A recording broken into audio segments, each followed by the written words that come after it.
Assalamualaikum warahmatullahi wabarakatuh. Selamat pagi, salam hormat dan salam sejahtera untuk kita semua. Saya ucapkan terima kasih dan selamat datang kepada para penonton Bincang Jawara episode ke-101 yang akan dilaksanakan pada tanggal 18 Desember 2025. Puji syukur kita panjatkan kepada Allah SWT, Tuhan Yang Maha Esa, yang telah melimpahkan rahmat dan hidayahnya sehingga kita dapat melaksanakan Bincang Jawara pada pagi hari ini.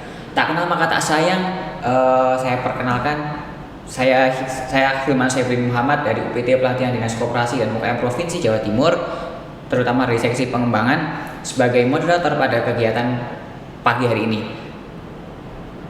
Nah, saya ingatkan kembali untuk kegiatan Bincang Jawara ini adalah salah satu program dari UPT Pelatihan Dinas Koperasi dan UKM Provinsi Jawa Timur untuk memperkenalkan dan meningkatkan kapasitas usaha para pelaku usaha UMKM dan perkoperasian di lingkungan Provinsi Jawa Timur. Nah, saya perkenalkan juga beliau telah hadir pada kegiatan pagi hari ini sebagai narasumber Bapak Dino Da Silva selaku owner dari Da Silva Batik, ya Pak. Batik, betul. Nah, tanpa berlama-lama, mari kita langsung saja melanjutkan sesi berikutnya.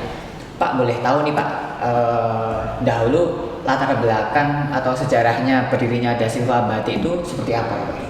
Oh gitu, ya terima kasih Mas. Dari awal mula kita memulai Da Silva Batik ini dari tentu rasa bangga, rasa cinta kita sama budaya kita sendiri gitu, budaya kita Indonesia, karena batik ini salah satu budaya dari Indonesia gitu. Jadi rasa bangga, rasa cinta, dan ini saya pribadi berharapnya bisa tetap eksis, bisa tetap ada terus itu. Dari situlah berangkat kita mulai untuk saya mau nih punya usaha batik gitu, selain untuk bisa dilestarikan tapi juga ada nilai finansialnya gitu. Jadi awal berangkatnya sama juga kita produk basic juga seperti batik-batik pada umumnya kemeja, batik cewek, ya seperti batik-batik yang kita hadirkan dari 2017. Kemudian 2017 dan seterusnya itu kita mulai merasa kalau permintaan atau minat, apalagi generasi sekarang Gen Z, itu tuh batik itu udah dianggap terlalu resmi, terlalu formal, hanya untuk kondangan, ngantor gitu ya. Jadi kalau dipakai untuk sama mereka itu kurang masuk gitu, apalagi untuk di perusahaan-perusahaan swasta itu kan untuk stylenya lebih casual look itu. Akhirnya kita gimana caranya batik ini nggak hanya kelihatan resmi atau formal aja, tapi bisa dipakai di casual, kemudian daily wear juga bisa. Akhirnya kita lahirlah inovasi dan kreativitas untuk membuat jaket bomber tapi desainnya dari batik. Jadi sehingga dari situ bisa menawarkan nilai yang baru, value yang baru dari batik itu sendiri. Jadi bisa diterima semua generasi. Terutama Gen Z ya. Terutama Gen Z. Memang Gen Z ini kan gimana ya? Sangat mengikuti perkembangan zaman. Betul, ya. Oke. Nah, untuk kantor office-nya itu di mana Pak? Kalau kita untuk offline store-nya ada di Pandanwangi, di Jalan Simpang Teluk Gerajakan, Kecamatan Blimbing. Betul. Pandanwangi gitu. Nah Pak, saya mau tanya tadi terkait dengan inovasi ya. Inovasi kan, karena inovasi ini kan banyak sekali pelaku UMKM di Provinsi Jawa Timur yang bergerak pada bidang batik. Betul. Nah, saya mau tanya ini bagaimana nih Bapak menyikapi dan gimana ya menghadapi para kompetitor di Jawa Timur ini? Itu gimana?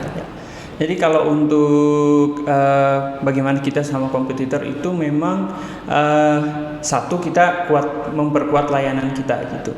Jadi layanan kita kalau biasanya kan kita kalau normalnya 24 per jam ya. Iya. 24/7, kalau kita 25/8. Jadi, tengah malam pun kita aktif ya. Jadi kalau untuk misalnya dari biasanya itu ada customer yang butuhnya mepet, besok pagi-pagi banget mau dipakai, itu tetap tengah malam pun tetap kita terima itu. Kemudian kita perkuat juga di layanannya, kita perbaiki, kita punya custom. Jadi custom itu hanya satu piece pun kita terima gitu ya, dengan berbagai model. Jadi kalau mau modelnya kayak gimana pun tetap kita terima gitu.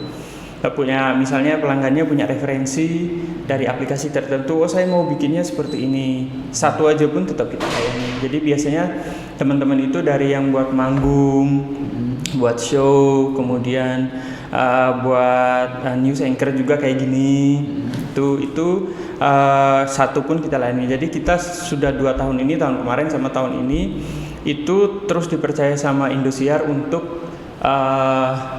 mempercayakan produk news anchor, fashion news anchornya untuk Da Silva Batik 2 tahun ini sih. 2024, 2025 itu selalu pakai dari Da Silva untuk kalau nanti news anchornya mau pembawaan berita, itu batiknya selalu dari kita.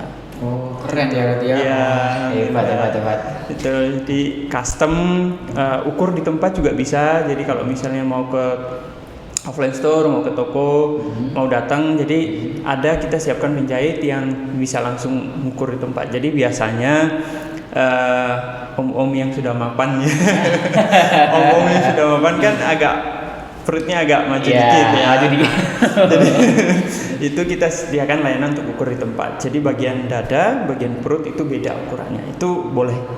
Nah itu kelebihan dari kita yang saya rasa tidak dimiliki oleh tempat lain, dan itu kita sudah membuktikan, kita sudah coba kita survei juga. Kalau di tempat lain itu kalau mau custom minimal 1 lusin, minimal berapa piece. Nah kalau di kita satu aja, monggo datang pasti kita layani gitu. Oke. Nah, ngomong sekarang kita ganti ke tentang produk. Boleh, Pak. Pak. Produk itu kan setiap para pelaku usaha pasti memiliki keunikan tertentu yang tidak bisa disamakan dengan para pelaku atau produk lain gitu ya. Nah, kok dari produk Da Silva ini keunikannya atau yang membedakan dari yang lain itu apa ya? Kalau keunikan dari yang kita daripada yang lain, yang satu jenisnya kita satu bomber itu kan lebih dikenal produk casual ya, bukan batik. Tapi kita bomber, tapi desain dan motifnya dari batik. Jadi nilai budayanya tetap ada, nilai proses ininya, nilai makna di dalamnya itu tetap ada. Kemudian kalau batik itu cenderung Jawa ya. Batik itu kan cenderung Jawa dan sudah identitasnya batik. Nah, kita membawakan keunikan dari seluruh Nusantara. Jadi di kita, di Da Silva itu motifnya tidak hanya identik dengan Jawa, tapi kita juga dari Sulawesi ada, dari Papua ada, kemudian dari Lampung ada, sehingga pelanggan ini bisa merasa bahwa saya orang Lampung tapi saya bisa memakai nilai budaya saya di dalam bentuk batik. Nah itu saya rasa boleh jadi di tempat lain ada, tapi yang dirupakan dalam bentuk bomber itu masih jarang sampai saat ini. Ya, jadi kalau mau bomber ya adanya di Da Silva gitu. Siap. Keren ya Da Silva. Nah, terus gini Pak.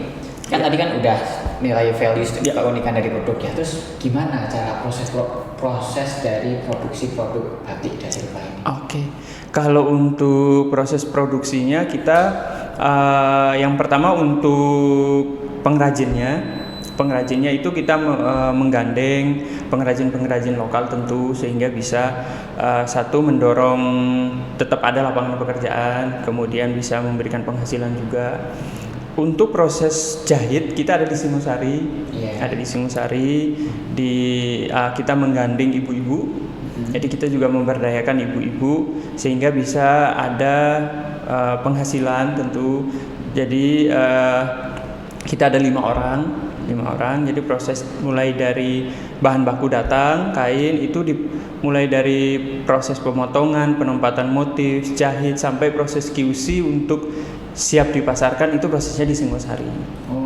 Prosesnya di Singosari, kemudian didistribusikan, dikirim ke toko di Pandanwangi tadi. Nah dari situlah teman-teman untuk siap dipasarkan, siap gitu. dijual ya, betul, siap dijual gitu. Hebat ya, pasti dapat menarik lapangan pekerjaan tadi. Betul. Apalagi ibu-ibu Ya. tadi saya dengar, diberdayakan. Iya, diberdayakan gitu ya. betul. Jadi Iya, bisa mendorong perekonomian lah meskipun dalam skalanya mikro gitu. Iya. Bagus. Nah, terus gini Pak, Ya. untuk pemasaran nih Pak, kayak produknya, saya bisa update misalnya kan, biasanya kan kalau produk batik itu kan nanti tiap minggu atau tiap bulan atau tiap beberapa periode itu ada produk baru Betul, nih, ada betul. motif baru nih. Betul. Nah itu kalau di produk Da Silva itu berapa bulan sekali atau berapa minggu sekali atau berapa hari sekali? Ada atau gimana?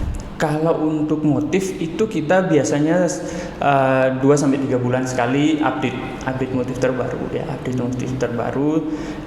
Sama selama pemasaran itu kan pasti ada respon atau feedback dari customernya, dari pelanggannya, baik yang lama atau yang baru. Biasanya Kak adain dong motif ini. Nah, misalnya dari Papua misalnya. Kami dari Papua bisa nggak kami punya motif batik atau bomber tapi motifnya punya Papua. Nah dari situ kita adakan gitu. Atau kita juga bisa lihat lagi tren motif naga gitu, atau lagi tren motif kuda. Nah itu burung gitu betul, ya? burung betul itu kita hadirkan gitu. Tapi enggak untuk antisipasi, nggak langsung yang produksi massal langsung besar. Kita coba dulu, kita tes ombak dulu lah istilahnya, kita coba pasar dulu, kita produksi berapa dulu. Kalau ternyata respon dari pasar bagus, baru kapasitasnya kita naikkan. Betul. Oke. Nah, ini Pak.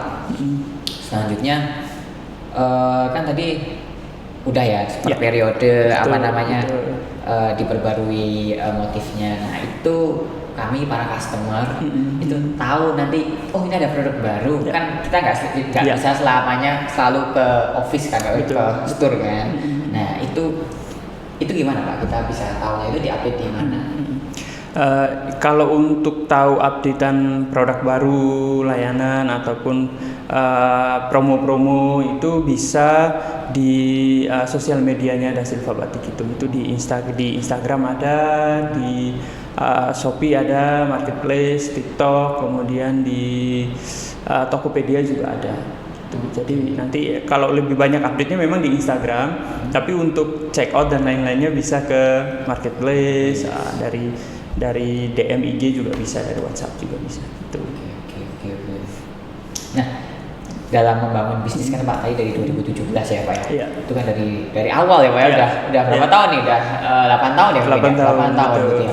Itu prosesnya kan pasti ada yang senang, ada yang susah gitu kan. Nah, itu suka dukanya gimana tuh Pak? Ya, kalau ditanya suka duka ya banyak dukanya. Kalau kadang tuh ada juga yang nanya, Pak jatuh bangunnya gimana ya? Jatuhnya berkali-kali, bangunnya sekali. Ya, jadi kalau suka dukanya tentu persaingan itu pasti, persaingan. Kemudian yang salah satu momen yang bikin kita akhirnya tidak menjadikan kemeja itu produk utama, tapi kita bomber aja produk utama. Waktu itu kita sempat produksi kemeja lumayan banyak dengan harga yang kita tentukan sendiri. Nah, muncul pesaing yang jual harganya separuhnya dari kita. Misalnya kita 250, dia jualnya 100.000. Gitu. Iya, malah ada yang 100.000. Jadi itu benar-benar yang di kita benar-benar karena motifnya sama, produknya sama, harganya jomplang. Nah, itu bisnis di dunia fashion yang benar-benar ya tantangannya di sana. Gitu, tantangannya di sana. Kemudian sekarang kita eranya digital, biaya-biaya admin dari dari marketplace itu kan terus naik ya, tiap tahun naik. Nah dari situ kita secara nggak langsung dipaksa untuk harus adaptif gitu, tetap inovatif. Kalau memang kita tidak bisa menaikkan harga, berarti yang harus kita tekan yang mana, entah biaya produksinya, entah biaya promonya, atau seperti apa, kita harus adaptasi banget di situ. Jadi kalau biayanya naik, kita lihat apakah ini memang fenomena sementara atau ternyata itu kebijakan seterusnya gitu. Kalau memang misalnya 2026 nanti biaya salah satu marketplace kan naik lagi, nah berarti pilihannya apa nih? Kita tekan biaya produksi atau kita naikkan harga.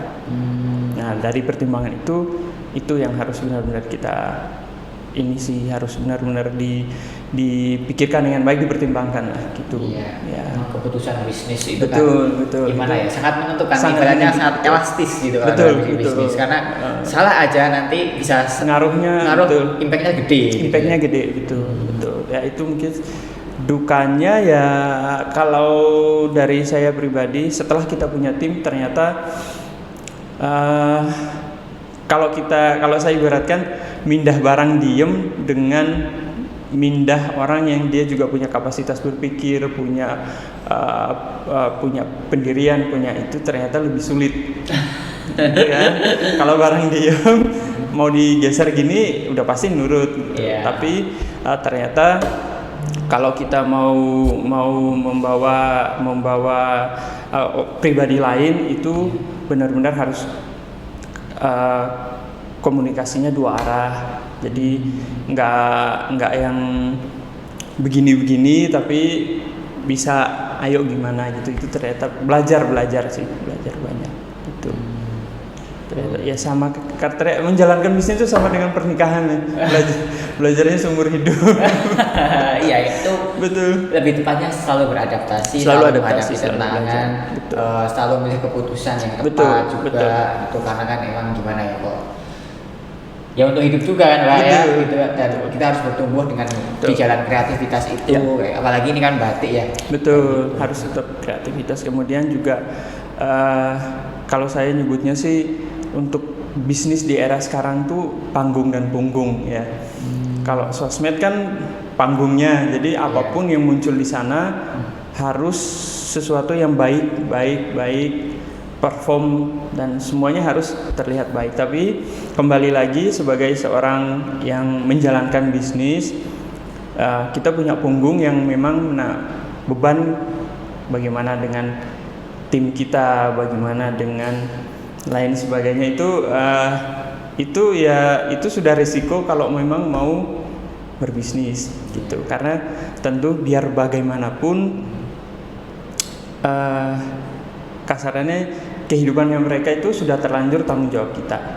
Dengan membawa mereka ikut dengan kita, mau nggak mau hidup mereka tanggung jawab kita gitu. Jadi ya itu di panggung kita harus tetap semuanya baik, semuanya ini, tapi di punggung kita punya tanggung jawab kepada orang-orang yang di belakang kita itu. Apalagi tambah yang tadi yang ibu UMKM tadi untuk menjahit. Betul, karena ibu-ibu itu kan berlima itu 3 diantaranya kehidupan ekonominya bergantung sama kita. Gitu. Jadi kadang kita berpikir bahwa ini kalau ada apa-apa, ada turunnya omset, ada turunnya penjualan, salesnya menurun, kan pasti ngaruh ke mereka. Itu kadang memang jujur jadi beban pikiran sih, ini gimana ya, hidupnya orang tergantung sama kita gitu. Itu jadi ya mungkin itu bagian dari duka, saya nggak paham ya. Tapi kayaknya gitu. Tapi selama sejauh ini buat saya mereka memutuskan untuk bisa bergabung dan bareng sama kita, tentu mereka pasti percaya kalau ini perjalanannya akan panjang. Mereka percaya bahwa Da Silva akan bisa membawa nggak hanya soal finansial, tapi bisa membawa pelajaran, pengetahuan, atau apapun itu. Jadi ketika mereka sudah percaya, saya punya tanggung jawab untuk bisa ngasih feedback yang baik. Itu insya Allah. Pasti bisa, pasti sukses. Pasti amin. Bersinar itu Pak. Betul, amin. Gitu. Nah, oke, boleh dong Pak kita kasih para kasih informasi ke Ya. peserta atau viewer kami gitu, gimana sih caranya? Tadi kan udah ya dipromosin, boleh Betul. dikasih tahu lebih lanjut terkait produk. Saya ingin beli produk ini, saya ingin beli produk itu, berapa mungkin range harganya mungkin, atau kelebihannya produknya apa, nanti bisa diakses di mana aja, di platform mana aja. Oke, Sekali lagi siap. biar customer lebih mengetahui, Lebih, oke. Siap. sebagai ajang promosi juga. Oh gitu, siap. Terima kasih. Untuk ini boleh saya pinjam dulu? Iya, silakan. Jadi untuk fiturnya, untuk produk jaket bomber di Da Silva itu kita ada dua. Ada dua, yang series pertama itu yang premium, itu yang ada di situ. Nah, kalau kelihatan banget itu dari resletingnya. Kalau dari resletingnya yang series premium ini resletingnya masih pakai yang ini ya, yang hitam. Kalau yang series eksklusif itu sudah pakai yang gold. Kemudian untuk dari bahannya, ini salah satu motif terbaru kita yang begitu naik langsung bestseller juga. Ini motif wayang. Nah, untuk produk yang eksklusif ini dia lebih ke batik cap atau kombinasi dengan tulis, gitu untuk yang eksklusif. Jadi dia fiturnya lebih ke batik tulis. Kemudian untuk yang premium itu batik cap. Batik cap untuk bisa diakses di mana? Itu bisa diakses di Instagram ada di Da Silva Batik, kemudian Shopee juga sama, diketik aja namanya Da Silva Batik, di TikTok juga ada, di Tokopedia juga ada. Jadi untuk range harga untuk yang premium itu dia harganya mulai 300 sampai 350. Kemudian untuk yang eksklusif itu dia di harga 450 produknya gitu. Jadi udah tahu ya para Betul. pemirsa sekalian, kalau ingin membeli produk dari Da Silva tadi sudah jelasin, dan apa aja motif-motifnya. Tadi ada motif wayang ya tadi. Iya, ini wayang. Apa itu wayang? Ini wayangnya wayang Srikandi. Srikandi. Namanya. Jadi pewayangan Jawa, untuk tokohnya Srikandi. Srikandi salah satu tokoh pahlawan lah di perwayangan gitu. Apalagi kalau tadi para pemirsa sekalian, jika lo ingin tadi memesan Ya, memesan betul. itu juga bisa ya? Bisa.